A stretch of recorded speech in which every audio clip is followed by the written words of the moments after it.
પાછી પોતાના શયનખંડમાં પાછી વળે છે ત્યાં દેવઘરમાં પ્રકાશ જોયો.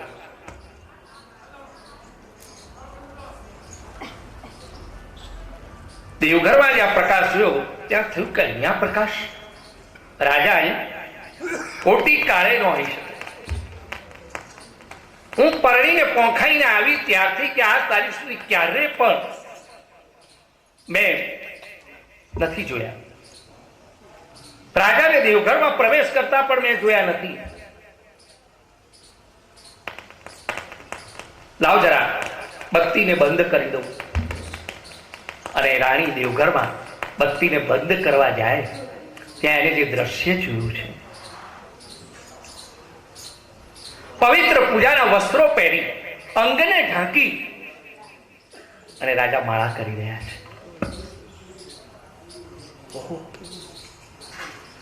પરણીને હવે આટલા વર્ષો થયા, ક્યારે પણ આતારમાં તમારા સ્વરૂપને મેં જોયું નથી. પ્રણામ કર્યા. પણ રાજન, આટલા વર્ષોથી હું તમારી સાથે છું, પણ તમારા આ સ્વરૂપને તો હું જાણી જ ન શકી. રાજા કહે છે, દેવી, ભક્તિ એ કોઈ પ્રદર્શનનું સાધન નથી. ભક્તિ કોઈ દેખાડા કરવાના સાધન નથી. બાલ્યાવસ્થામાંથી જ્યારથી સમજ મળી છે ત્યારથી જ હું પ્રભુનું નિત્ય કીર્તન ને નિત્ય એના સ્મરણ ને એની જપ કર્યા વગરનું એક દિવસ પણ મેં વાંચ્યો કાઢ્યો નથી. પણ સાથે સાથે મેં મારી ભક્તિને ક્યારે પણ એ સ્ટેજ ઉપર પ્રદર્શનમાં મૂકી નથી. આ ભક્તિ એ મારા ને તમારા શ્રેયનું સાધન બની શકે. એ જ સેવા, ગુપ્ત સેવા મહાપ્રભુજી આપણને બતાવે છે. સેવાને બહુ ગુપ્ત રાખો. આજે મેં આમ ધરાવી દીધું ને આજે પ્રભુને આમ નહીં. આપણે શું ધરાવીએ એને ઠાકોરજીને? આ ચોક્કસ કોઈક વાર કોઈને પ્રેરણાદાયક બનવા માટે, એને પ્રેરણા મળે એના માટે બરાબર છે, પણ એ સમયે ભાવ સહેજ પણ મેં આમ ભોગ કર્યા છે ને કોઈને એ ભોગની આમ બતાવવું એમ નહીં. મેં આ સજાવટ કરીને આમ નહીં. એને પ્રેરણા મળે ચોક્કસ, એ ભાવ જુદી વાત છે.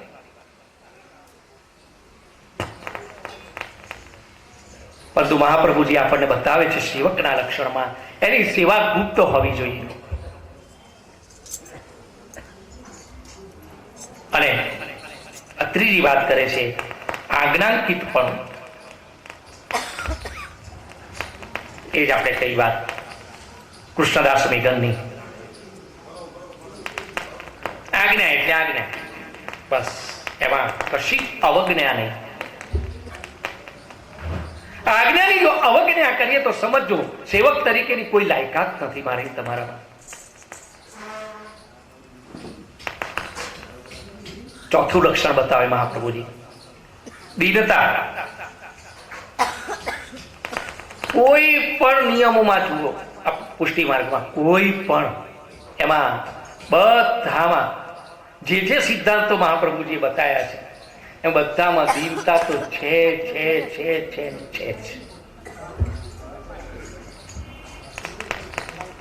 અને એટલા જ માટે આપણને થાય છે કે આપણા પુષ્ટિ માર્ગમાં દીનતા જ મહત્વનું છે. બસ વારંવાર એને વ્યાસપીઠ પર જે આકલ કરી દે છે, દીનતા જ બહુ જરૂરી છે. એ નમ્રતા એ સેવકનો મહાન ગુણ છે. અને આવા સેવકના ગુણ શ્રીમદ ભાગવતજી આપણને પ્રદાન કરે છે. ગોવર્ધન લીલા કરી છે પ્રભુએ. ગોવર્ધન, ગો એટલે બતાવે છે કે ભક્તિ, અને વર્ધન એટલે વૃદ્ધિ કરનારી, ભક્તિમાં વૃદ્ધિ કરાવનારી લીલા, એનું નામ છે ગોવર્ધન લીલા. ગોવર્ધન લીલાના દર્શન જ્યારે આપણે કરીએ, શ્રવણ જ્યારે કરીએ, ત્યારે આપણી ભક્તિમાં વૃદ્ધિ થાય છે. અકારણ કરુણા વરુણાલય પ્રભુ પ્રત્યે મને અને તમારો પ્રેમને જગવે છે. મારા ને તમારા પ્રભુ પ્રત્યેના પ્રેમને જાગૃત કરે છે.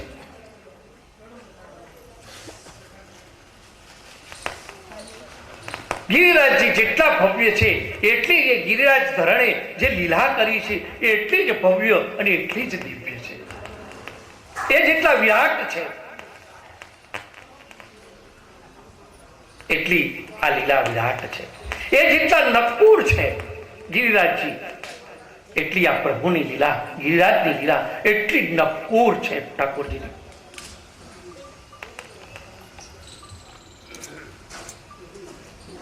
ઠાકોરજીએ ગિરિરાજજીના યજ્ઞ કરાવી મહાત્મ્ય વધાર્યું છે. યજ્ઞ બંધ નથી કરાવ્યો, યજ્ઞનો પ્રકાર બદલાવ્યો છે ઠાકોરજીએ. આ પણ યજ્ઞ જ કર્યો છે એમણે, પણ ગિરિરાજનો જે ઇન્દ્રનો યજ્ઞ થતો હતો એની જગ્યાએ ગિરિરાજનો યજ્ઞ કર્યો છે. આ તો ખરેખર તો ઇન્દ્રનો જે પણ યજ્ઞ થતો હતો એમાં સર્વદેવ નમસ્કાર કેશવમ પ્રતિ ગચ્છતિ.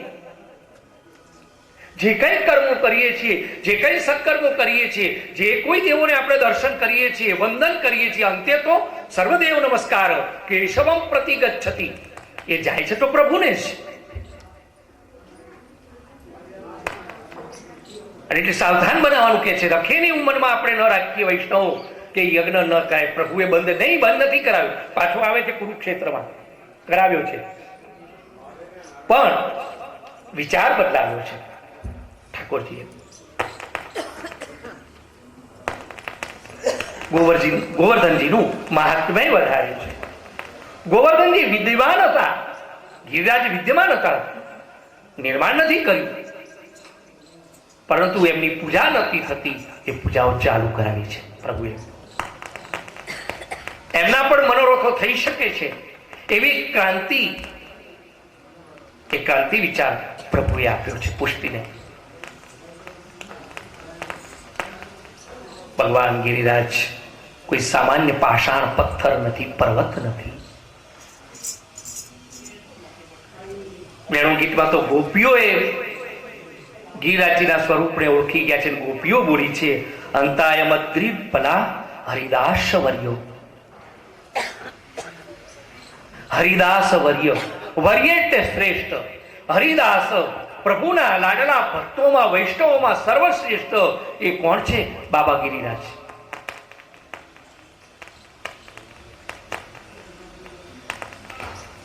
કળિયુગમાં પ્રગટ દેવ છે. કળિયુગની અંદર પ્રત્યક્ષ દેવ જો કોઈ હોય તો તે છે ગિરિરાજ બાબા છે. આજની તારીખે પણ પ્રત્યક્ષ છે. જ્યારે લીલી પરિક્રમાઓ ચાલતી હોય ને ત્યારે કોઈ ખાનગીમાં જો પર્વત ઉપાડી લે ને તો એવું કહેવાય છે કે ચોધાર વરસાદ પ્રારંભ થઈ જાય છે. ચોધાર. કોઈ ક્યાંય જઈ ન શકે, બહાર નીકળી ન શકો તમે. એ વખતે બધી એનાઉન્સમેન્ટો થાય કે કોઈએ પણ આજ્ઞા વગર ગિરિરાજ જો લીધા હોય તો મૂકી દેજો, એવી વિનંતીઓ કરવામાં આવે વૈષ્ણવોને. ગિરિરાજ બાબાને દૂધના અભિષેક કરી અને એમને વિનંતીઓ કરવામાં આવે, પછી ગિરિરાજ બાબા શાંત બને છે. આજની તારીખે પણ, સાંપ્રત કાળમાં પણ ગિરિરાજ બાબા પ્રત્યક્ષ છે એવી અનુભૂતિ મને ને તમને ત્યાં ગયા પછી થાય છે.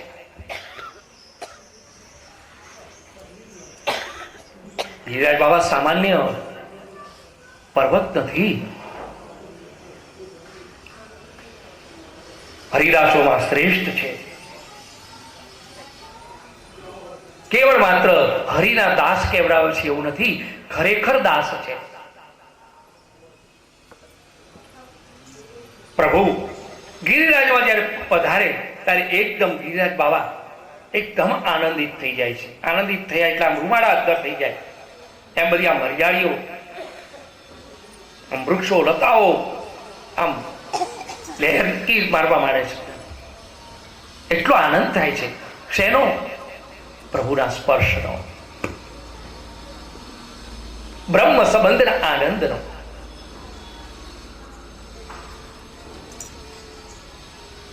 ઠાકોરજીની બહુ સેવા કરે છે.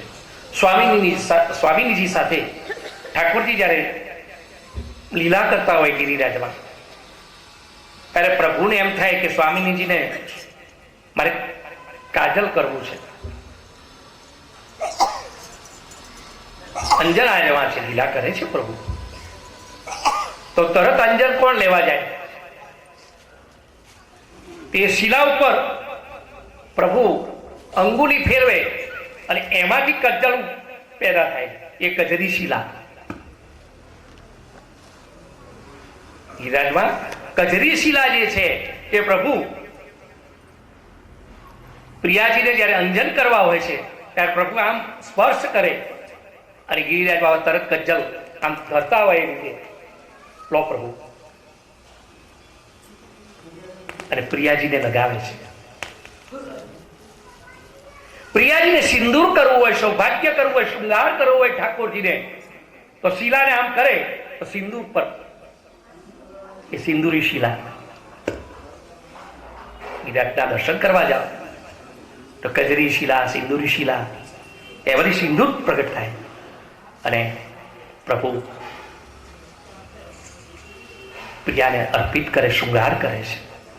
આ રીતે એક સેવા ભાવ, પ્રભુની સેવામાં તત્પર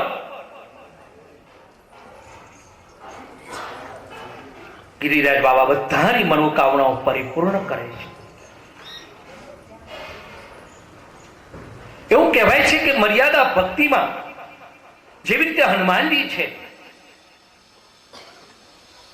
હનુમાનજી અલગ દેવ છે, પોતાનું પણ એક દેવ તરીકેનું સ્થાન છે, પણ સાથે સાથે રામના સેવક પણ છે. એમના મંદિરો પણ અલગ છે, પણ સાથે સાથે રામના પરમ ભક્ત પણ છે. તેવી જ રીતે પુષ્ટિ માર્ગની અંદર એ ગિરિરાજ બાબા એમનું અલગ સ્થાન છે, અલગ એમના મંદિરો છે, પણ સાથે સાથે પ્રભુના દાસ પણ છે. મર્યાદા ભક્તિ એ હનુમાનજીને વરી છે અને સંપૂર્ણ પુષ્ટિ ભક્તિ જો કોઈને વરી હોય તો તે છે ગિરિરાજ બાબાને.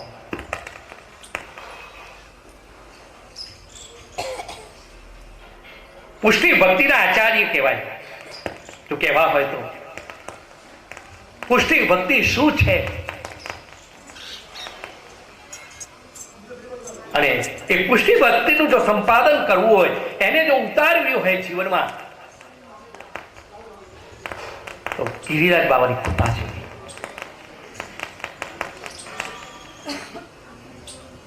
હરિના દાસ છે, બધાની મનોકામનાઓ પરિપૂર્ણ કરે છે. મને તમને મર્યાદા બતાવી. ઠાકોરજી પાસે કઈ ન મંગાય. શ્રી ઠાકોરજી પાસે સાચો વૈષ્ણવ એ છે કે ક્યારે પણ ઠાકોરજીની પાસે માગણી ન કરે. કેમ? કોઈ લાખોપતિ હોય, કરોડપતિ હોય અને એનો દીકરો એ પૈસા માગ કોઈની પાસે કરતો હોય તો સારું લાગે. અને એટલા જ માટે સાચો વૈષ્ણવ એ છે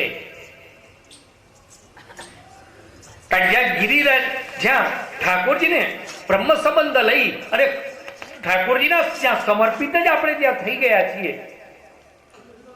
પછી આપણી બધી જવાબદારી ઠાકોરજી ઉપર છે. એ આપણો પિતા છે, આપણે એના પુત્ર છીએ. પછી એના પુત્ર તરીકે જો માગ કરીએ તો આબરૂ કોની જાય? આપણું ઠાકોરજીની જાય. કોઈ કે જોડા ફલાણાનો દીકરો,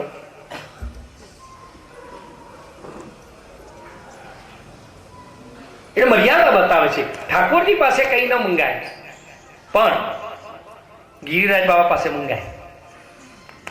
કારણ કે વૈષ્ણવ છે, પ્રભુના દાસ છે. અને એટલા જ માટે વેદનાઓ જો વ્યક્ત કરવી હોય, આપણી આપવીતી જો કહેવી હોય, આપણે જો લેપ મેલની વ્યવહાર જો કરવો હોય તો ગિરિરાજ બાબા પાસે કરી શકાય. કેમ? ઘાયલ કી ગતિ ઘાયલ જાણે. વૈષ્ણવની વાતને એક વૈષ્ણવ જાણે. ગિરિરાજ બાબા પરમ વૈષ્ણવ છે અને એટલા જ આપણા વૈષ્ણવની વાત ગિરિરાજ બાબા વૈષ્ણવ જાણે અને એટલા જ માટે એમની પાસે માંગણી થઈ શકે. અને આજની તારીખે પણ દરેકના મનોરથોને ગિરિરાજ બાબા પરિપૂર્ણ કરે છે.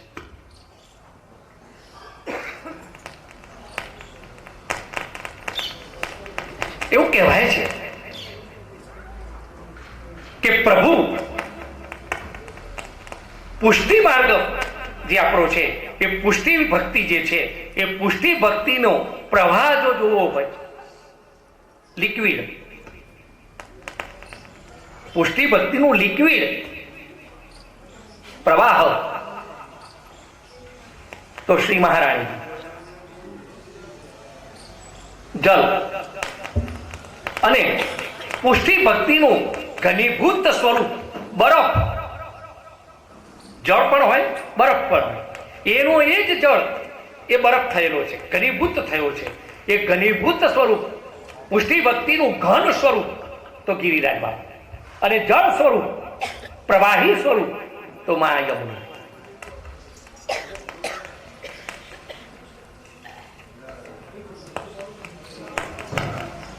ગિરિરાજ બાબા ના સ્વરૂપની તો શું વાત કરીએ.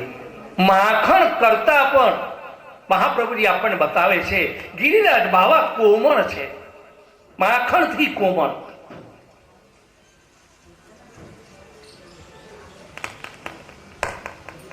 વાર્તા પ્રસંગમાં પણ દિવ્ય ભાવ બતાવ્યો છે.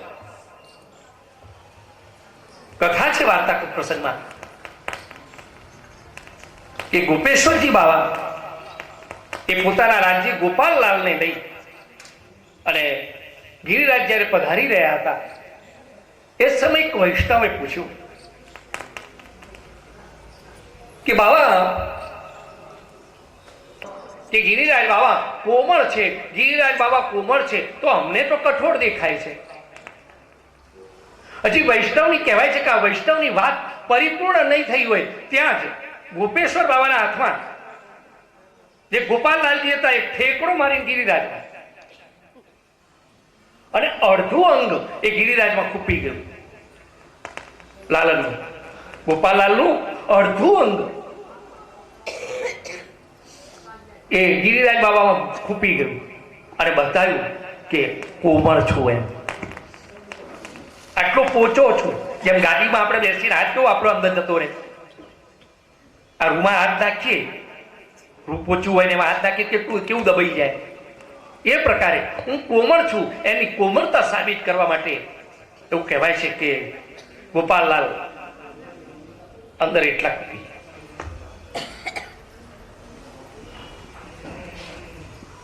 મારા ને તમારામાં પુષ્ટિ ભક્તિ જો પ્રબળ હોય, મારી તમારી સેવા એ ઠાકોરજીની સેવા જો પ્રબળ મેં તમે કર્યું હોય તો કહે છે, બતાવે છે આજની તારીખે પણ ગિરિરાજ ત્યાં પરિક્રમા કરો, એના દર્શન કરવા જાઓ તો બાબાના પ્રત્યક્ષ દર્શન થાય છે. 5 સ્વરૂપો લે છે ગિરિરાજ બાબા. એક તો ગિરિરાજ બાબાનું સિંહ સ્વરૂપ છે, ગિરિરાજ બાબા ગૌવા સ્વરૂપે છે, કોઈક વાર ગોપ બાળકનું સ્વરૂપ લે છે અને કોઈક વાર ભુજંગ સ્વરૂપ સર્પનું સ્વરૂપ લે છે અને કોઈક વાર બતાવે છે રત્નમય ધાતુનું સ્વરૂપ લે છે. બાબાજી રત્નમય સિંહ સ્વરૂપ છે બાબા સિંહ. દરેક દેવી દેવતાઓના આસન હોય છે. ભગવાન ગણેશનું, ભગવાન શંકરનું, મા પાર્વતીનું, દરેક દેવોના, કાર્તિકેયનો, દરેક દેવોના પોતપોતાના આસનો છે. તેવી રીતે ઠાકોરજી બિરાજમાન થાય એને આપણે શેમાં બિરાજમાન કરીએ છીએ? ઠાકોરજી શેમાં બિરાજે? સિંહાસનમાં. સિંહાસન અને એ ઠાકોરજી સિંહાસનમાં બિરાજમાન થતા હોય એટલે એ સિંહ એ બીજું કોઈ નહીં, એ ગિરિરાજ બાવા છે. અને ગિરિરાજ બાવાની ગોદમાં ઠાકોરજી બિરાજમાન થાય છે. અને એટલે આપણે સિંહાસન કહીએ છીએ. એ સિંહ સ્વરૂપ ગિરિરાજ બાવાનું છે. ગિરિરાજ બાવા સિંહ સ્વરૂપ. સિંહ સ્વરૂપ શા માટે બતાવે છે કે તમામ જીવો અધિકારી નથી હોતા. તમામ જીવો અધિકારી નહીં હોવાથી તમામને પ્રભુની નિકુંજમાં પ્રવેશ બધાને નથી. અને માટે કરી એ દ્વાર ઉપર એ સિંહ મૂકેલા છે.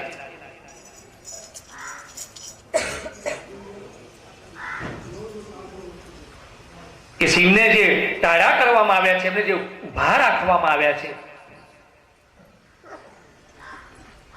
એ અધિકારી જે જીવો છે એને નિર્ભય કરવા માટે. અને અધિકારી જીવો છે એવા પ્રવેશ ન કરી જાય એને ભય બતાવવા માટે છે.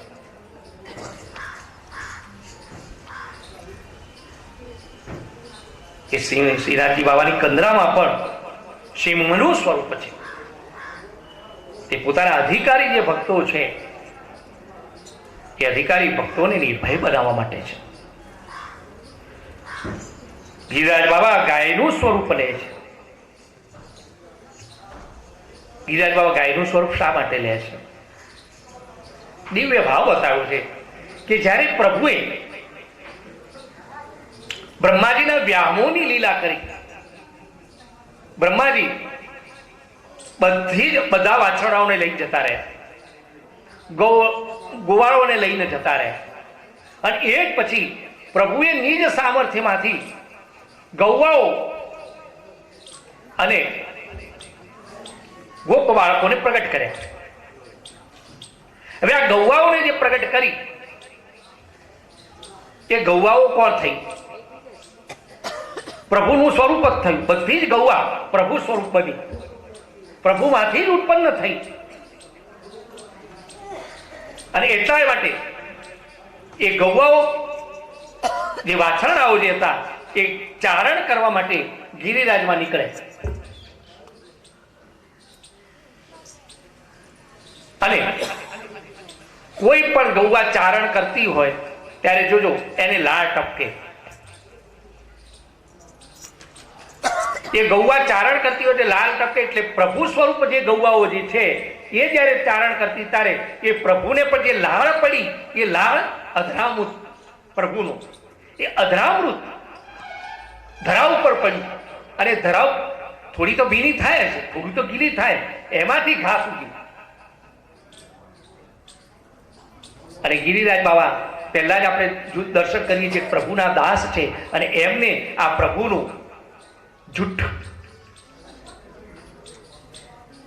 એ પ્રભુનું જે ચરવિત જે છે એમની જે લાળ પડેલું જે અધરામૃત છે, અધરામૃતના પાન કરવા માટે એ ગિરિરાજ બાબા ગૌવાનું સ્વરૂપ લઈ અને એનું પાન કરે છે. જૂઠણ પ્રભુની જૂઠણ આરોગવા માટે એ ગૌવા સ્વરૂપે છે. ગોવાળ સ્વરૂપે પણ દર્શન આપે છે શ્રી બાબા ગોવર્ધનનાથજી આપણને. એ બતાવે છે કે ખટરઋતુ વાતા દ્વાદશી કુંજ જે ભાવ આવ્યા જ્યારે આવે છે ત્યારે ગિરિરાજ બાબા એ ભાવમાં ખટરઋતુના ને એમાં એ પોતે લાલ ધોતી અને ઉપરણા પરિધાન કરી અને દર્શન આપે છે. 12 વર્ષનો નાનકડો ગોપાળ હોય એવું સ્વરૂપ ગિરિરાજ બાબા લે છે. ચોથું સ્વરૂપ છે ભુજંગ સ્વરૂપે, સર્પ સ્વરૂપે. મહાપ્રભુજી આપણને બતાવે છે કે ગિરિરાજ બાબા સર્પ સ્વરૂપ છે અને સર્પના મસ્તકમાં શું હોય? મણિ. અને સર્પ જે ગિરિરાજ બાબાના ઉપર મણિ સ્વરૂપ કોણ છે? ઠાકોરજીનું જે પ્રાગટ્ય થયું ગિરિકંદરામાં, એ ગિરિકંદરામાં જે પ્રભુ જે પ્રગટ થયા એ સર્પના ઉપર મણી હોય એ સ્વરૂપ પ્રભુનું ત્યાં પ્રગટ થયું. એ મણી સ્વરૂપ પ્રભુ પ્રગટ થયા અને એટલા જ માટે ગિરિરાજ બાબા એ સર્પ સ્વરૂપ મણિધર, જે ફણીધર કહીએ મણિધર કહીએ એમ મણિધર સ્વરૂપ આ ગિરિરાજ બાબાનું સ્વરૂપ છે. પાંચમું સ્વરૂપ બતાવે છે રત્નમય ધાતુ સ્વરૂપ છે. રત્ન ધાતુ ગિરિરાજે રે, રત્ન ધાતુ સ્વરૂપ, સામાન્ય પથ્થરો નથી. આખું સ્વરૂપ મહાપ્રભુજીને આખું ગિરિરાજ બાબાનું સ્વરૂપ રત્નનું દેખાય છે. એક વાર તો અષ્ટસખા કૃષ્ણદાસ મેઘને તો પૂછ્યું પણ ખરું મહાપ્રભુજીને કે તમે કહો છો કે બાબા રત્ન ધાતુ રૂપ છે, પરંતુ અમને અનુભવ કેમ નથી થતો? ત્યાં એવું કહેવાય છે કે બાબાશ્રીએ કહ્યું કે જાઓ અષ્ટાક્ષરનો જપ કરતા કરતા, સ્મરણ કરતા કરતા તમે એમાં પ્રવેશ કરો કંદરામાં, અને ત્યાં જ કહેવાય છે કે ગિરિરાજ બાબાના રત્નમય ધાતુના દર્શન થયા છે કૃષ્ણદાસ મેઘનને. આવા દિવ્ય અને ભવ્ય એવા ગિરિરાજ બાબા છે. ગિરિરાજના તટનું તળેટીનું મહત્વ છે. બાબાની તળેટી પણ તીર્થ છે. આપણા ત્યાં બે શબ્દ છે, બે તટ, બેનો મહાત્મ્ય છે. એક તટનું છે અને એક તળેટીનું છે. મા યમુનાનો તટ અને ગિરિરાજની તળેટી. આવા શ્રી ગિરિરાજ બાબા એ આપણા દરેકના મનોરથો, સર્વના મનોરથોને એ પરિપૂર્ણ કરનાર છે. પ્રભુ બધાને લઈ એમના શરણમાં ગયા છે.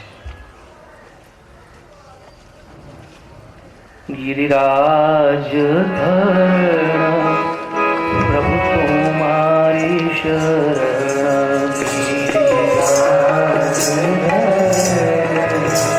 પ્રભુ તમારી શરણ, ગિરિરાજ ધરણ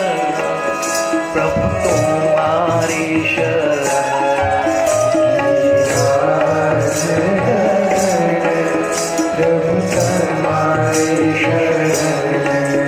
શ્રીજી તુમારી શરણ, વલ્લભ તુમારી શરણ,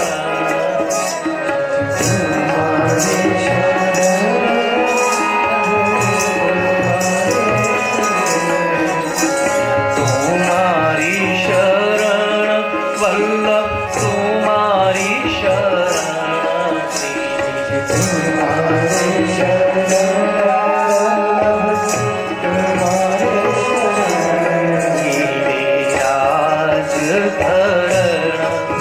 પ્રભુ તુમારી